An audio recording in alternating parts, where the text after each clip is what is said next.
Assalamualaikum warahmatullahi wabarakatuh. Bertemu lagi dengan saya Erli Kurniawan pada mata pelajaran Pendidikan Pancasila dan Kewarganegaraan. Pada kesempatan kali ini, nanti kita akan belajar mengenai proyek gotong royong kewarganegaraan bagian pertama.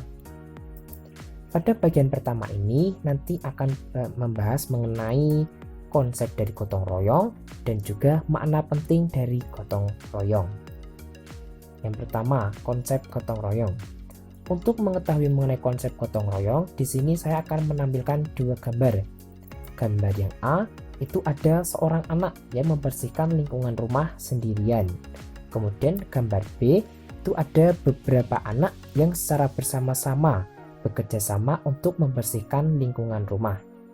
Nah, dari gambar A dan gambar B, kira-kira gambar manakah yang pekerjaannya itu akan lebih ringan dan juga akan cepat selesai? Ya, betul.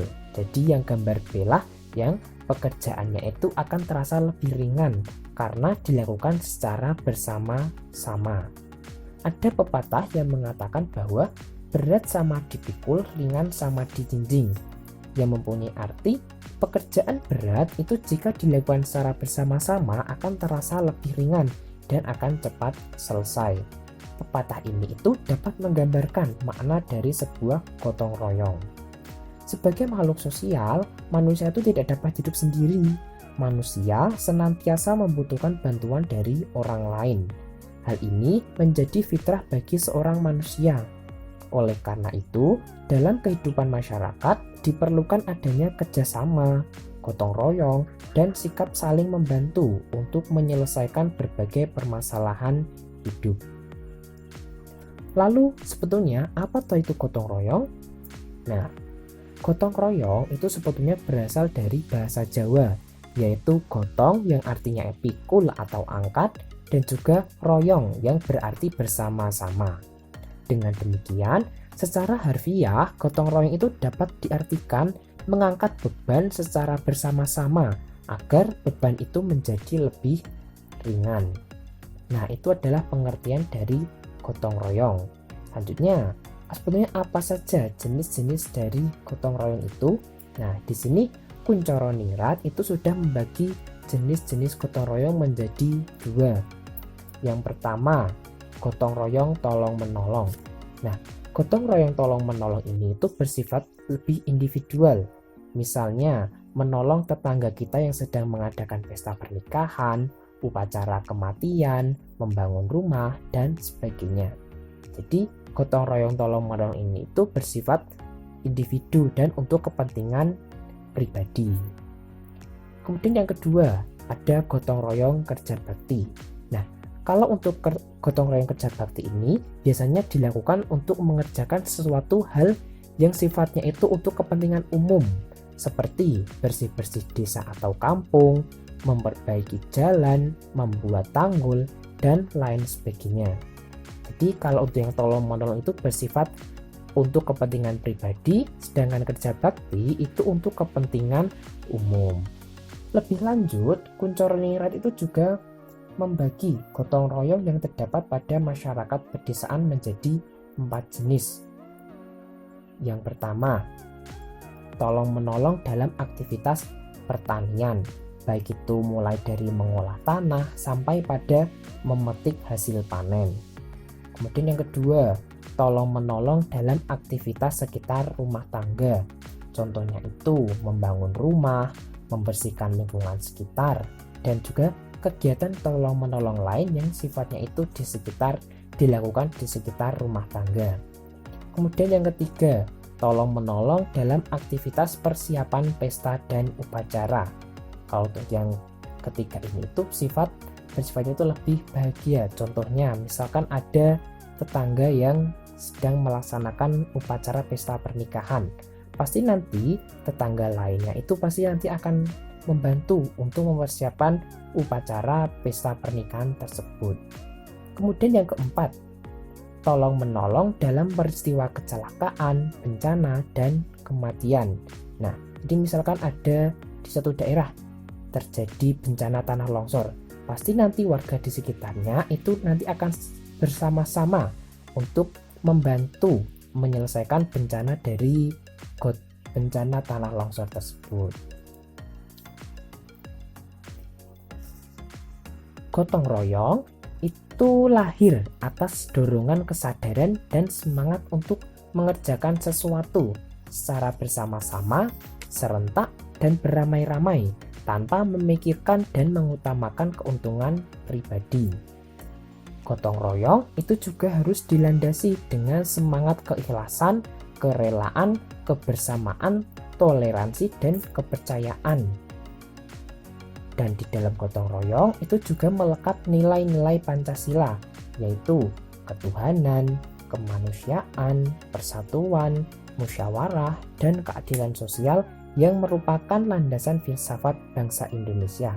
Nah, jadi dalam sebuah gotong royong itu tidak pernah terfikirkan untuk memperoleh keuntungan pribadi. Semuanya itu untuk kepentingan bersama. Dan di dalam gotong royong itu juga dilandasi dengan semangat keikhlasan, kebersamaan, toleransi, dan kepercayaan.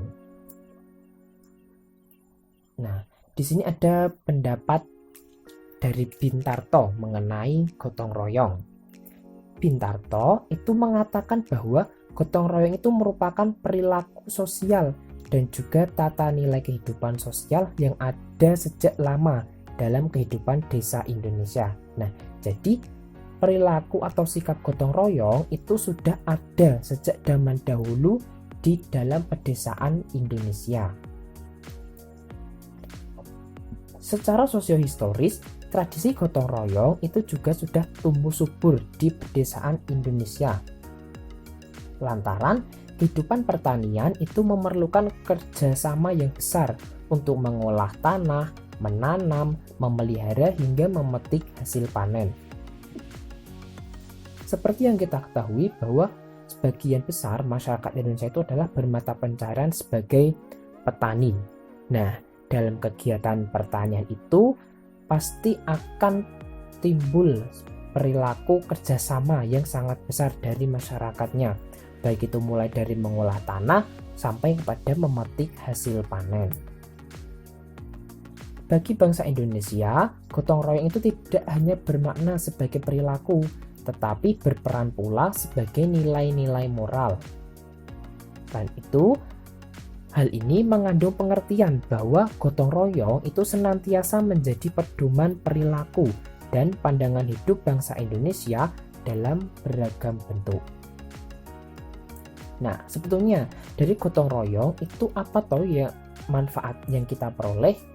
Setidaknya itu ada beberapa manfaat yang akan kita peroleh. Yang pertama, itu merekatkan dan menguatkan solidaritas sosial. Karena dalam kegiatan gotong royong itu pasti nanti akan dilakukan suatu pekerjaan secara bersama-sama.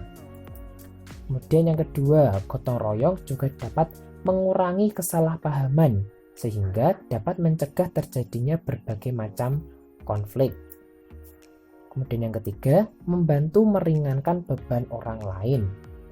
Yang keempat, terkandung nilai-nilai yang dapat meningkatkan rasa kerjasama dan persatuan warga.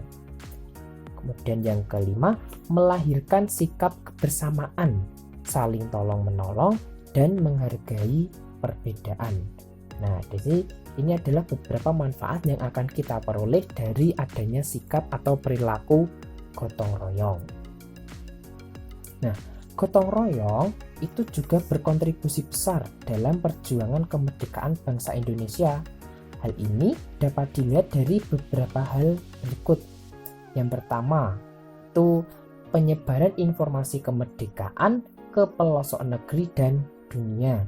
Jadi, pasca Indonesia memproklamasikan kemerdekaan, itu banyak pemuda yang datang ke berbagai daerah untuk menyebarluaskan kemerdekaan bangsa Indonesia, baik itu di wilayah Sumatera, di wilayah Kalimantan, di wilayah Yogyakarta, dan juga wilayah-wilayah lain yang ada di Indonesia.